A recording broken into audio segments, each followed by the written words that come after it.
Hola, ¿qué tal? Buenos días. Hoy vamos a compartir esta mañana con Monty, el doctor Fernando Montero, que es un amigo que acaba de llegar de las vacaciones y que se ve que se cuidó bastante el sol.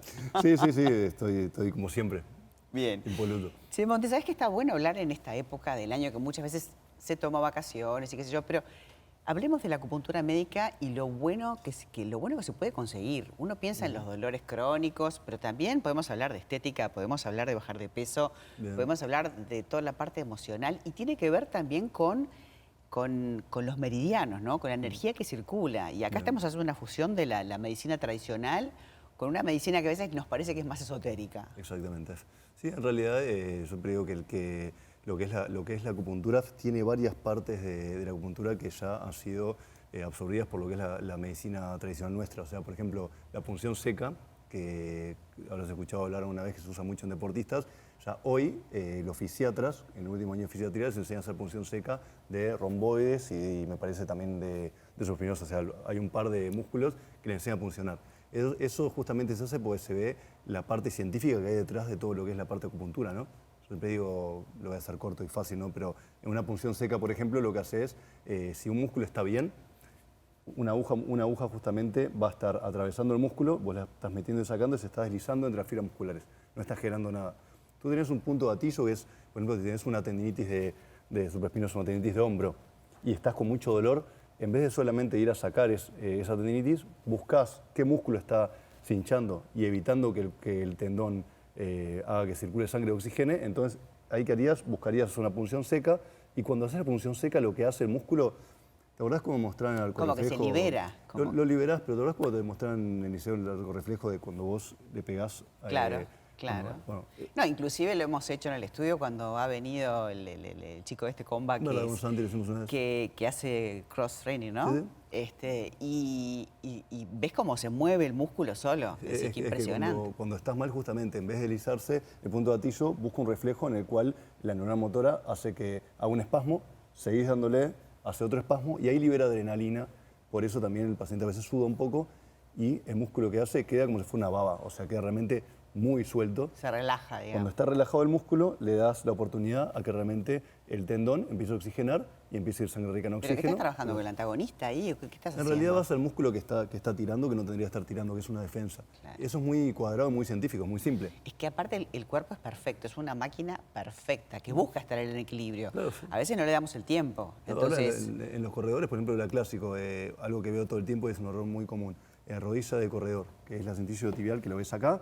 Cuando normalmente el paciente le duele acá, a veces te empezás a hacerte masaje, fisioterapia, todo, y puede venir o desde lo que es el glúteo, justamente el tensor de la fascia lata que te agarra la fascia, o ahora, que hay gente que vino hace un mes del cruce, cuando caminás con los palitos, cuando haces este ejercicio, lo que es redondo mayor y menor, lo estás todo el tiempo generando tensión y apretando. Eso hace que todo lo que es la parte de dorsal ancho y oblicuos se hinchen y terminás con el dolor ahí en la rodilla por esto. Claro. Entonces es muy importante ir a la base, porque si no vas a la base... no, pero para eso hay que saber. Sí, o tener el número del que sabe. Pero es lo que siempre digo, o sea, directamente está muy bueno, también me gusta que los televidentes sepan que los dolores no siempre vienen de donde realmente Claro, crees que vienen. Claro. Pero podés trabajar además todos los órganos del cuerpo, ¿no? Exactamente. Hablábamos de los meridianos y hay un montón de puntos para pinchar. ¿Cuántos puntos en el cuerpo hay para poner agujas? La acupuntura china son 365 puntos y 12 meridianos, de los cuales estamos viendo ahí atrás. La gran mayoría de esos meridianos son bilaterales, como vemos, y tenemos solamente dos meridianos, que es vasoconcepción y es vasogobernador, que va por arriba, o concepción por abajo, que son dos meridianos que son en el eje. Son meridianos, bueno, como dice, para la parte de concepción, muchos se usan mucho para la parte de fertilidad, algunos, y otros se usan más que nada arriba para la parte obsesiva y la parte de lucidez. Pensás, sentís y hacés. Entonces, ¿qué significa eso? Cuando mi padre empieza en la década del 80-90 a experimentar un punto de acupuntura, empieza a darse cuenta de los puntos realmente tienen un efecto en toda persona que los toques, son los puntos de tefilín. O sea que estamos hablando que es una sabiduría de hace muchos años, Claro. que recién a manera científica, de que es viendo con marcadores que baja el cortisol, genera adrenalina, genera oxitocina, se pueden medir, son solamente esos puntos los que en todas las personas generan algo distinto. Por eso yo uso mucho los puntos de tefilín en pacientes, que bueno, son justamente puntos que a todo el mundo los seda mucho. Claro. No, y aparte, si bien estamos de vacaciones, más distendidos, igual la gente tiene a veces estrés en las vacaciones, por todo lo que dejas de hacer o porque estás pensando en lo que tienes que arrancar el año porque la cabeza no te para. Entonces, también es una técnica que uno debe asociar para poder ayudarse a estar en ese equilibrio, ¿no? A bajar la ansiedad. Más que nada un tema también, te ayuda un tema de percepción. ¿Viste cuando tú tienes un problema que lo vives en primera? Bueno, hay un dicho de Chaplin que dice que la vida en primera persona es una tragedia y en tercera es una comedia. Cuando tú estás en un momento, no sé, una amiga está separando algo, seguramente ella no puede tomar las decisiones claras porque está en primera persona. Si tú la mirás de afuera, le dirías, che, mija, mirá, te está pasando esto, podés verlo de otra manera. Claro, puedes tener ese panorama general que a veces no puedes salirte, ¿no? Claro, la acupuntura te ayuda mucho a eso, a generar un panorama general en el cual tú salís.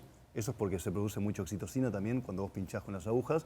Entonces el paciente se siente más tranquilo y puede... Yo digo un ejemplo siempre, el ejemplo que digo del calefón. Si tú estás en tu casa y tu marido te dice, mira, se quemó el calefón y estás acá en el canal llena de estrés, si estuviéramos en fin de año, por ejemplo, llena de estrés, obviamente explotás, decís, está, se acaba el mundo. Si estás tranquila, decís, mi amor, no es un problema, el lunes lo cambiamos, vemos qué hacemos, tranquilo. Es así. Es el mismo estímulo en la misma persona. ¿Qué cambió? Tu percepción. Pero si tenés algún lugar que te podés apretar y que te ayude, que te baje... Y Lo que genera automático, claro. Está buenísimo. ¿Qué diferencia el dedo, por ejemplo, de la aguja o de la aguja con electroestimulación? Muy buena pregunta esa. Siempre son buenas, pero te voy a decir que en realidad el tema es así. Tú cuando utilizas un dedo para lo que es hacer una digitopresión, estás haciendo obviamente varias cosas. Uno, si el terapeuta es alguien que vos tenés mucha confianza, cariño, confías mucho, y esa persona, siempre es muy importante lo que es el contacto, ¿no? El contacto físico, por eso a veces el masaje también te puede relajar hasta que te duermas. Por eso la gente de la confianza hace que vos te entregues también, exacto, ¿no? Y te pongas en una actitud más abierta. Exacto. Entonces, si es una persona que vos confías mucho y todo, o sea, lo que es la acupresión ya genera también, cierra un ciclo realmente de confianza también, que es importante también, ¿no? Aparte del tema de las agujas, de que dejas a la persona pinchada y que baja solo. El hecho de estimular libera justamente canales energéticos, genera temas neurotransmisores también, y es otro tipo de tratamiento distinto a la acupuntura, por más que tiene, cuando haces lo de tefilín, que decía lo de hacerlo de la cincha de cuero, también estás apretando el punto, claro, estás poniendo una aguja.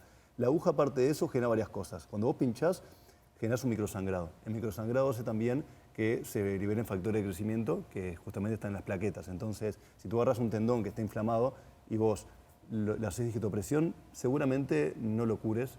Si lo masajeas fuerte, tenés el riesgo de lastimarlo, o con la presión justa, que es muy difícil eso, podés curarlo. Pero la aguja en un tendón que está inflamado o está lastimado, cuando vos generás esa lesión, los factores de crecimiento hacen que ese tendón se empiece a reparar. ¿Y la aguja llega a nivel dérmico o llegas a nivel muscular? Si es un punto de acupuntura clásico, que viste, nosotros usamos muchos de los 365 puntos de acupuntura chino, usamos muchos, que son justamente en la piel, ahí vas dérmico, no entras así nada. Ahora, si quieres hacer una punción seca o entrar en un desgarro muscular o en un esguince, viste, no sé, un esguince de rodilla, por ejemplo, vas a ir más adentro, vas a atravesar lo que vendría a ser o el ligamento o el músculo. ¿Y la electricidad?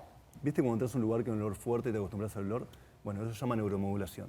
Si yo entro a un lugar, es algo que hace normalmente el cuerpo también. Si un zapato te aprieta un poquito, claro, te acostumbras. O la temperatura. La temperatura, ¿no? exacto. ¿Qué pasa? Tú tenés lo que se llama aparato tendinoso de Golgi, que es el que en los tendones te muestra lo que es la parte de tensión. Entonces, si tú tenés ahora una tendinitis en el brazo, y acá no, yo te hago 1 kilo de presión acá, es 1 kilo, acá pueden ser 10. Por eso tú capaz con la tendinitis haces cualquier movimiento y el cuerpo que hace todo el tiempo te está queriendo retener o que pares. ¿Cómo te hace que pares? Te genera dolor, inflamación. Bueno, si tú pones ahí lo que es electricidad, una corriente galvánica de alta frecuencia conectada a una aguja, que no tiene nada que ver con cuando pones un parche de tipo TENS en la piel. Nada que ver, porque esto realmente entra a lo que vendría a ser el receptor. Cuando tú entras con electricidad, el cuerpo no puede modular que vendría a ser tensión y dolor.